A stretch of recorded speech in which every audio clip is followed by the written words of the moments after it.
देखंतु माननीय हाईकोर्ट रे आज श्री दयाल गांगुआर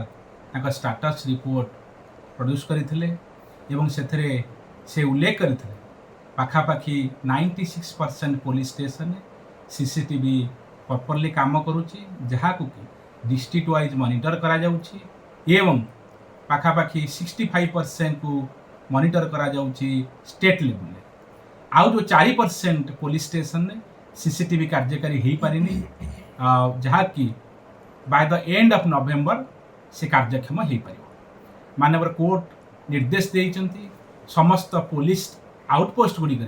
कि भाव में सीसीटीवी कैमरा काम करिवो से समय से विषय पदक्षेप नापी ता छड़ा सरकार पक्षर आज दाखल कर एसओपी अर्थात स्टैंडर्ड ऑपरेटिंग प्रोसीड्योर कि भाव में आर्म पर्सनल माने यदि पुलिस स्टेशन को आसत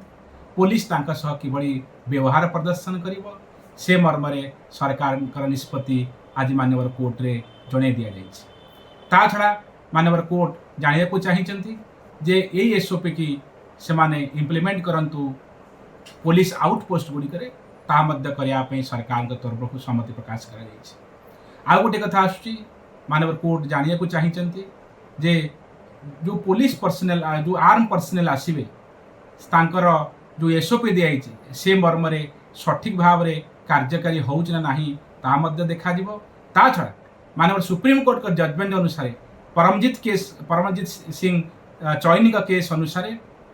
जो रेशियो डिसाइड करा जाइछि से मर्म इंडिपेंडेंट कमिटी होना ना सरकार तरफ कहुला इंडिपेंडेंट कमिटी अच्छी एवं से मॉनिटर करें सो माननीय हाईकोर्ट आपको आसंता 19 तारीख रखिंट आर्जन रखिंट 19 तारीख की फाइनाल ऑर्डर पास।